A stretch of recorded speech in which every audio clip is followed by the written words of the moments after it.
We're back, folks. That's right. This is part 2 of Werewolf versus Zombie Talk. We're trying to figure it out, trying to make some sense of this shit. Get your opinions in there, too. Always fucking fun to have this shit going on right now. I'm on the line with, if you just happen to catch on to part 2 instead of listening to part 1. If you're listening to part 2 instead of part 1, don't listen to part 1. But, for those of you who don't know, I'm on the line with Jess, Xavier, and Ryan. Say hello, everybody, all at once. 3, 2, 1... You called vampires zombies. I'm ashamed. I was going to point that out. Thank you for pointing that out. Werewolf, vampire, thank you. Yeah, Same difference. I get my merge mixed up most of the time. It's okay. Anyway. White zombie, they're all the same. Exactly, they're all the zombies. A vampire is nothing more than a sensible zombie. That's all it really is when you think about it. It's a zombie with all its cognitive senses. Anyway. That doesn't eat brains.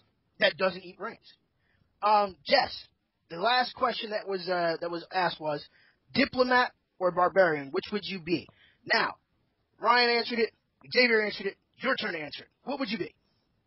I definitely would have to agree with both of them. I would mostly go diplomatic because I wouldn't want to, I would say, cause a scene, because depending on where you are or whatever, but if pretty much came down to it, I'd have to go with barbarian, obviously, because, shit needs to get fucked up. Exactly. Yeah. I have an extra question to add to this. Sure. Like, diplomat or barbarian is something that you can kind of really debate as a vampire, but how would you, Will, be able to choose as a werewolf when your transformation is just primal? It would be the latter. There would be no transforming and then being a diplomat. So right. How would you work that? Now, see, here's the thing. That's where I've come into contact with. I thought about this because I knew something like that was going to pop up, and I was going to ask that question. But here's how I would do it. I know as a werewolf that I am not going to be of cognitive senses, especially after transformation. After transformation, it's all going to be red. I'm going to end up seeing like the Incredible Hulk. So I figure there's a way to slow down the process enough for me to let that person know to get the fuck out of the way. And that's by constantly wearing a silver chain over my shirt. I'd always wear a silver chain around the collar of a collared shirt because I know during a transformation I'm going to grow in size. It's most likely going to tear off my body. That chain sitting on my neck, it's going to slow down the transformation rate. Not by much, but it's enough for me to go, this hurts, I'm changing, run. Now, after that, that person might have a really fucked up day because they'll suffer from a bad case of dead. But as a werewolf that has not been in the middle of a transformation or it's not close to that full moon, I would honestly say it's the only way I can explain it by saying it's one of my favorite Pantera albums. It would be a vulgar display of power. Nice. Because I would be that barbarian. I'm that kind of guy. I don't give a shit. I would be that guy if I had all that raw, vicious power. To add to the reference, you would be fucking hostile. Yes! Fucking hostile. Exactly. I would seriously be that guy who's like, okay, you guys are giving me shit. If it's like 4-on-1, they're like, we know you're a damn werewolf, we're gonna fucking kill you. Okay. Game on. Even if they're like, something's off about you. Really? You figured that out? Okay, game on. I would tear off one person's arm and say, do you want this to happen to you? I would try to be diplomatic if it came to a situation where it's extremely sensitive, where if it meant the lives of a lot of people over these 4 or 3 people who are like, oh, shit's about to go down. I'll try to be diplomatic as best as I can.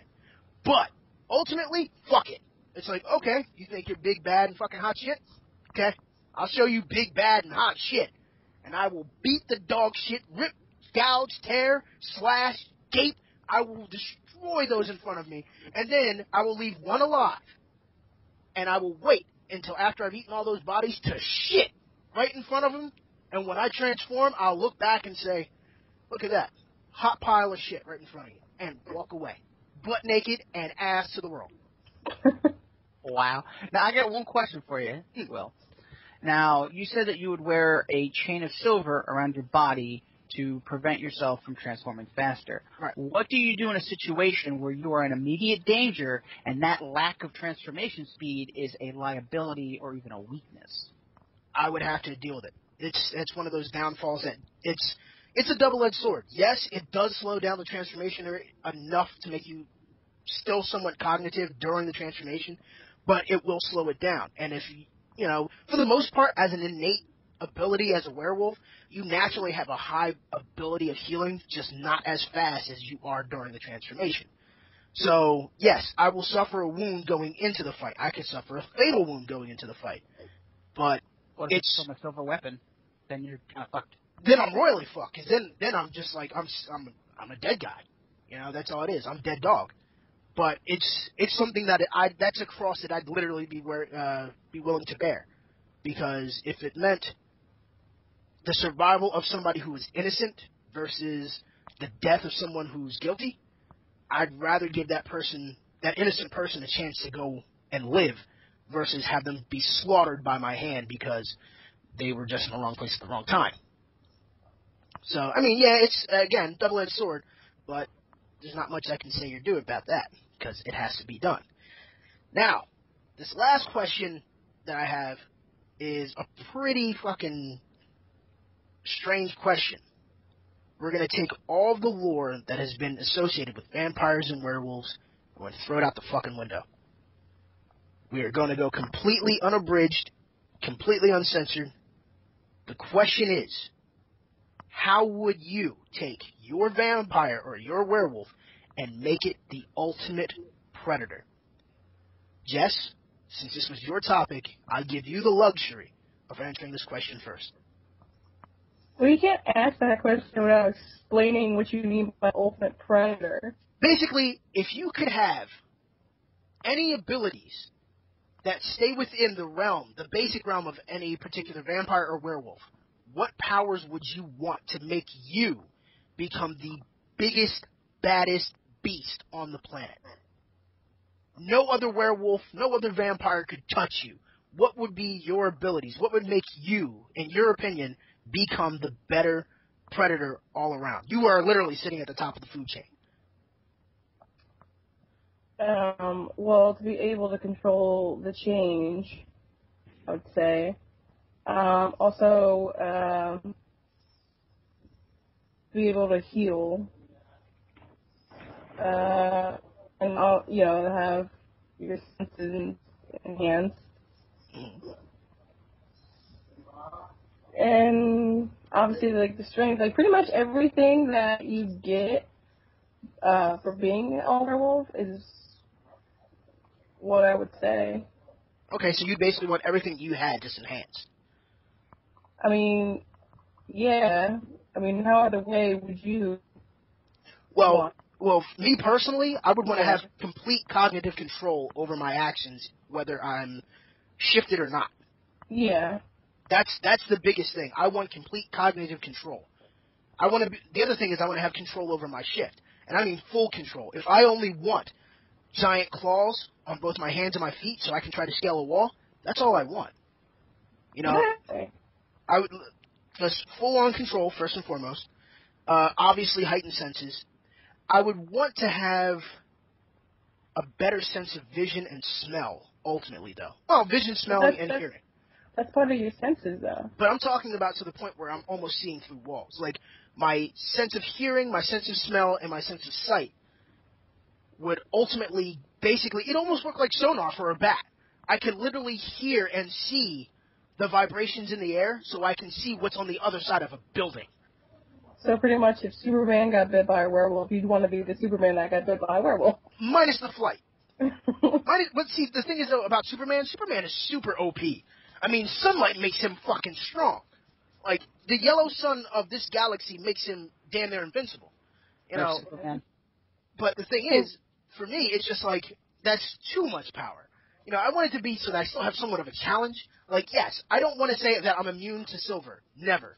I'd never say that. Because that silver could actually benefit me at some point. It could do me a solid and make me seem human if I needed to have that appeal. If I needed to have that look like, shit, this dude just shot me. He shot me with a silver bullet, though.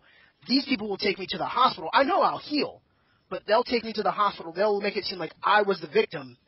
They'll take the bullet out. The next day, the wound is healed, but I still look the victim because I was shot by a silver bullet. I also want the abilities that I have, like as a werewolf, like on mission form. Like, I wouldn't want to just like shift into the werewolf to be able to use those abilities. To be able to have them like as a human. Okay. I think that's definitely a huge step up.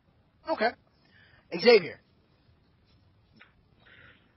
Well, first thing is for a vampire, like maybe get out of the sun, go out. So you want to be a daywalker? Yeah, pretty much. Okay. And the other ability, is like just thought of it just now, is the Reapers from Blade 2. Okay. And you know how they're you can't really get through the parts. Right. They have that nice little chest piece inside their flesh. I would like to have that. Right. You want to have basically a closed-off rib cage, so your heart wasn't exposed to a stake. Exactly. And maybe the thirst. Less, like hunger. It's not as potent. Yeah. Okay. Like I still have it, but now like extreme. Are we talking like elder status where you only need like a drop of blood every like 50 days? Yeah. Okay. Yeah, that's about it. Okay. Ryan, what about you?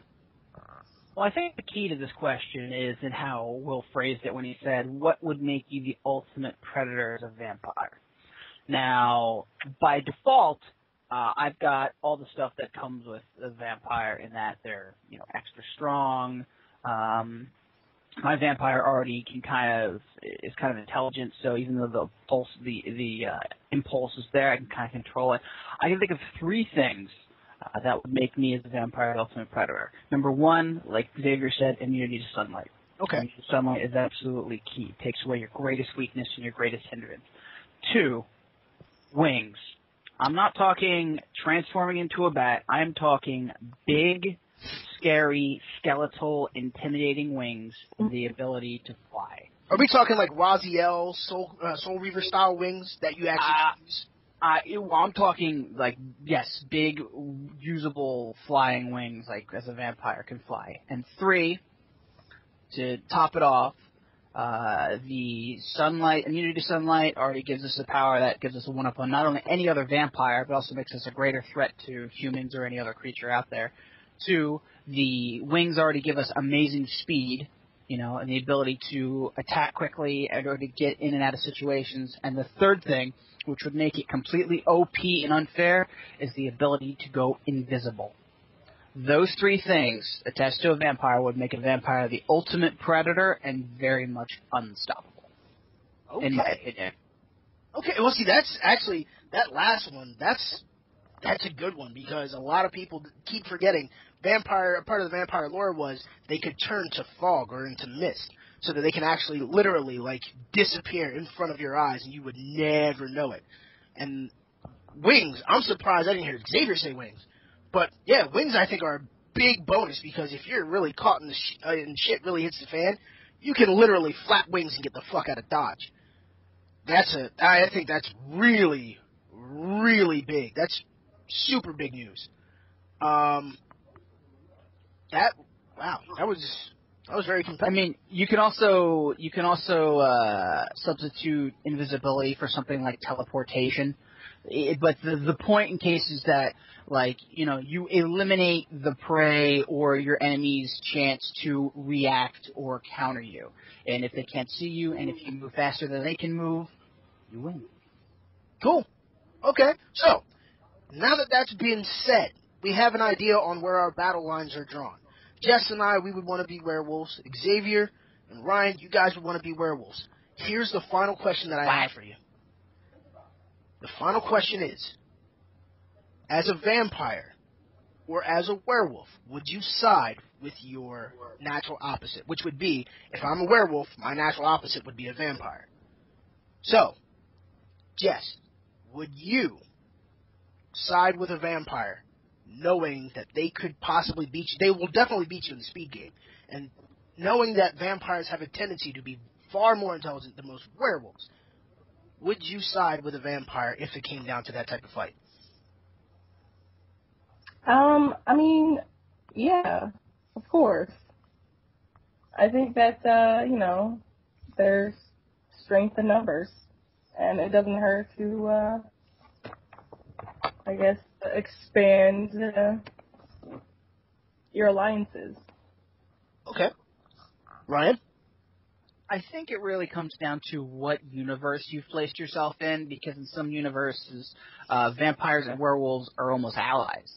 Like, if you think back to, the howling of the wolves, the children of the night, what sweet music they make. Right. And then you have, like, the underworld where they hate each other. Now, because I placed myself in the underworld series, I'm going to have to go with that universe and say, no, fuck werewolves, I hate werewolves, werewolves are my eternal enemy.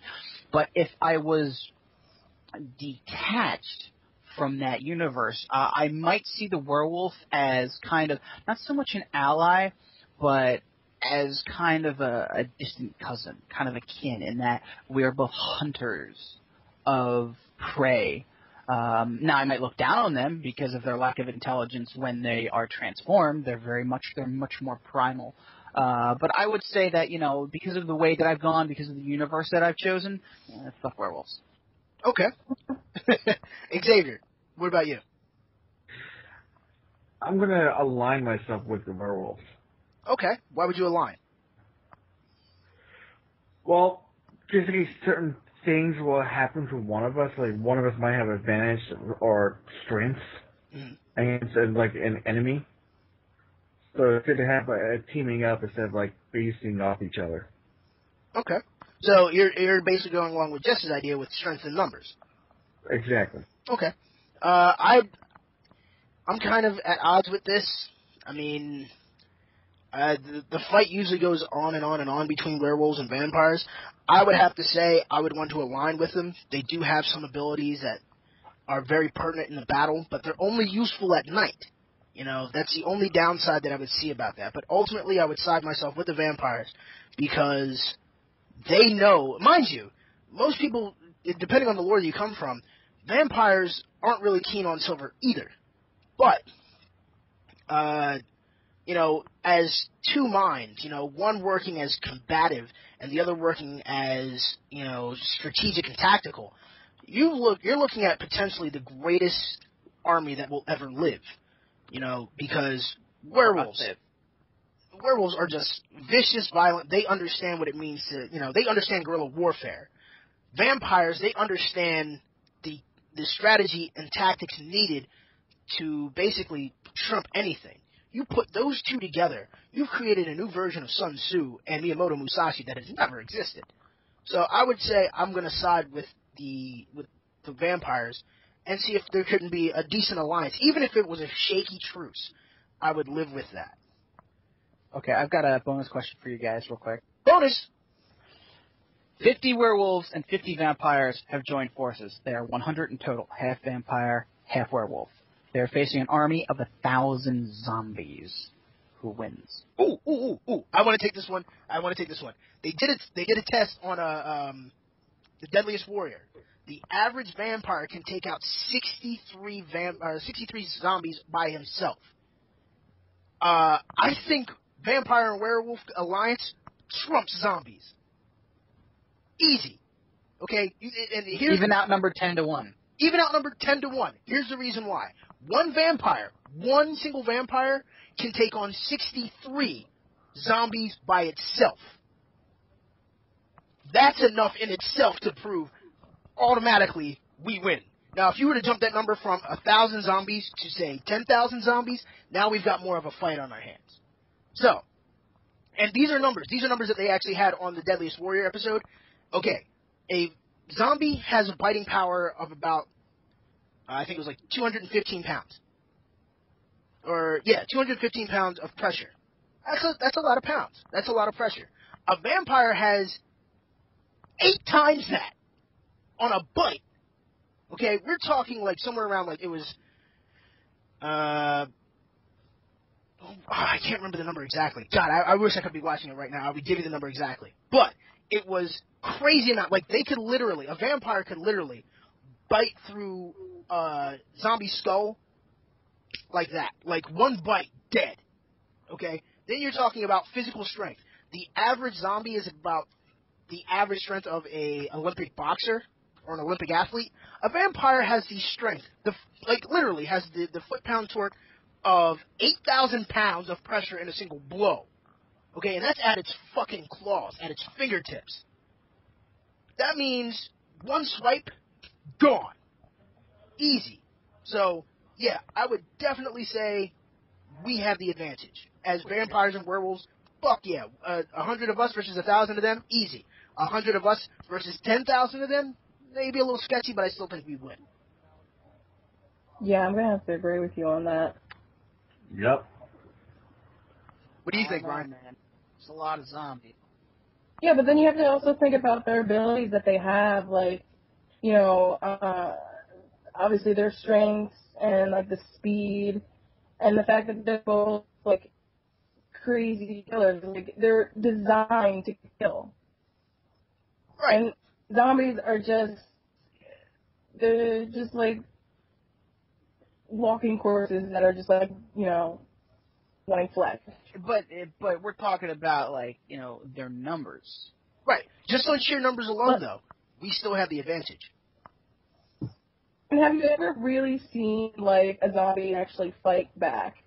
Other than just, like, I'm not saying trying to, like, grab you and like, take the chunk out of you. I'm, like actually, like, somewhat defend itself.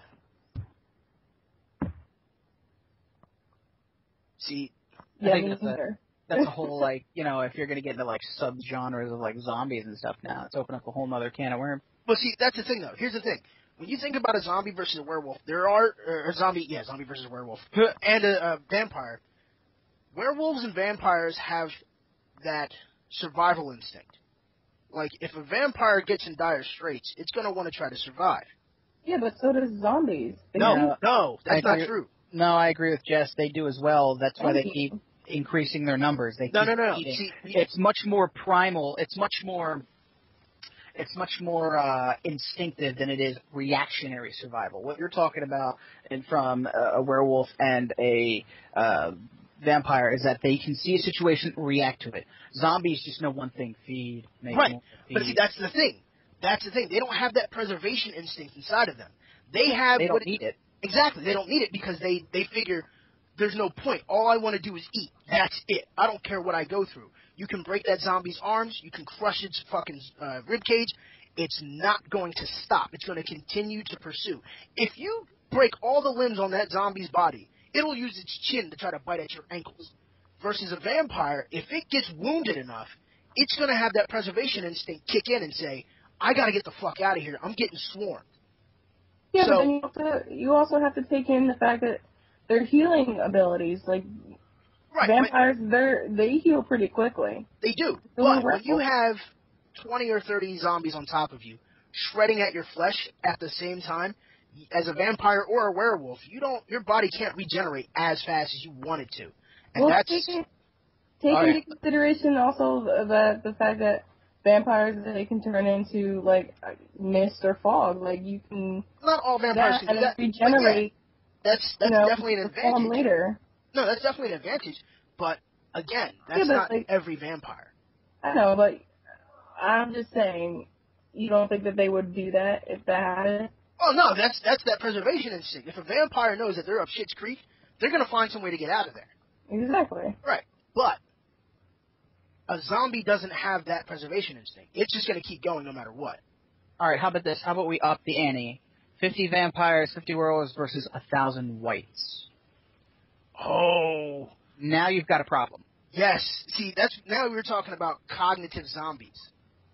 We're talking about zombies that almost have like a hive mind mentality, where they all have this goal. They know that they want these creatures out of their way, and they have battle strategy. These are reanimated corpses with truly reanimated brains to a degree. That is a dangerous threat. Now we're talking about a zombie with no preservation instinct, but with battle strategy. that creates a very difficult fight. In that case, I might have to side with the whites. We might be fucked on this one. What do you guys think? Now, Jess, you're familiar with the whites, right? I mean, we've watched Game of Thrones. Yeah, but I've only seen, I haven't seen what they're all about. White Walkers? Yeah, you have. Well, Watch the last episode. Well, the White Walkers and... Okay, but I only seen them walk across a field. It wasn't like they were in sync with each other, they were groups formed. But I didn't see them, attack or do anything like that. I just saw them walking across the field. Ryan, I think the key, if you're talking about, if we're bringing in, George R. R. Martin whites from, Song of Ice and Fire, I think the key for them is for the werewolves and the vampires to realize that the White Walkers are the key. The White Walkers are the general of all the whites. They create the whites from the dead of, of the Men in Black and, what things Smith? like the fucking the Crows. The Crows, yes, thank you. What are they called again? It's been a long time. Night's Watch, thank you. The Men of the Night's Watch, and they turn them into the basically what a white is at its purest form is just a body reanimated without its soul. Everything else is intact, but it just does not have a soul, and it does not have any control over what it does. It still has the intelligence, it can still cognitive, it can still reason. And in this case, they are under the control of the White Walkers, which are the guys, if you've seen the end of Game of Thrones, the actual the show, they're the ones that are on the horseback who are kind of barking commands, move forward. I think if we're talking, whites and White Walkers versus zombies and werewolves, I think the zombies and the werewolves would be intelligent enough to realize that defeating the White Walkers is the key. Now, whether or not they can actually do it, that's another story. Exactly. And I think that's going to be hard because you think about it, vampires and werewolves, we've got our shit together, especially if we're working as a cohesive unit, but we're talking about reanimated bodies that don't know that death has already happened. They're just this animated corpse that still has the power of a human mind. That's what makes them so dangerous. Because, again, no preservation instinct, but still has everything going for them when it comes to strategy, tactics, and combat. They have the advantage. Okay. So, I'm sorry, I have to say this. I'd still go with the werewolves and the vampires because they still are able to think and what you say human mindset. I just don't see why your opinion would change because they're White Walkers. No, it's not that. It's because they now have, if you take a group of zombies, yeah, we have the advantage because they don't have a mindset of combat versus whites and White Walkers. They have that combat mindset. They can look at another group and say, we understand battle strategy. A zombie doesn't do that. A zombie just keeps walking forward. Okay, but his question was if, against the White Walkers, for vampires and werewolves, not zombies. Right, but see, that's the thing. That's essentially what whites are. They're zombies in the George R. R. Martin world, in his universe. They're essentially zombies. But... Right, but you got to remember, they're also cognitive zombies. They're like vampires without the need for blood, necessarily. I'm still going to go with the werewolves and the vampires, but probably, I'd put money on it that they would defeat them. Okay. I understand, like I said, there are strength in numbers and everything, but the fact, I'm just putting in, the fact that they have these abilities and, they've been around for so long. And to be honest, since Game of Thrones, it's really the first time I've ever heard of these walkers. And now that we're talking about it, I'm actually really interested to see what they're all about. Oh, you will see it. Yeah, and I gotta go with Jessica. I think that the vampires and werewolves will win because I think they would figure out to get their hands on some dragon glass weapons, and that would be the end of that. Well, hopefully that would be the case, but I don't know. I'm a little leery about the mindset of the whites and the White Walkers. That's what scares me a bit, because going against a group of zombies, there is no mindset. It's just move forward, bite, try to spread the virus. This is a group that knows war, because They've been through it twice. Well, Yeah, but- if you want to get down to the core of it, why would they fight each other? The Whites and the White Walkers are all about the destruction of humanity. Isn't that kind of a similar goal there? I mean, now we're getting to a whole other realm. We're talking about an unstoppable force now. Yeah, no, you really are. That's probably a good idea for another topic. But we are getting a little pushed for time. So I want to thank Jess, Xavier, and Ryan. Jess, any parting words? Thanks for having me. Ryan? It's been interesting, as always. Ryan? Now I want to read Game of Thrones. Thanks. Right? Oh my god. Any parting words, Avi? You still on Facebook? Yes, I am still on Facebook. Wait, what's your name so I can add you? Wink, wink. Wilfredo Rivera. That is my name. Wilfredo space Rivera. Oh, I thought we were talking about the podcast that we're doing. Oh, no, this is the Insane Asylum on Insane YouTube.com. Asylum. On YouTube.com. There we go. That's right. You know, you can always find me there, youtube.com/Damian X Marius, DAMIONXMARIOUS. You can also find me on the tweet box at Damian X Marius, same spelling. Again, for those of you who are listening to this, hit like, hit subscribe, share it with your friends, let it be a part of the fun. Join in with the insanity, become an inmate. It's all fucking fun and games till we all get hurt. Then it's fucking hysterical. So, with that being said, on behalf of Ryan, Jess, and Xavier, my name is Wilfredo Rivera. This has been another Insane Asylum. And remember to stay insane, keep your straitjackets tight, and we're putting pudding on the schedule for lunch tomorrow. Yeah! Check you later, folks.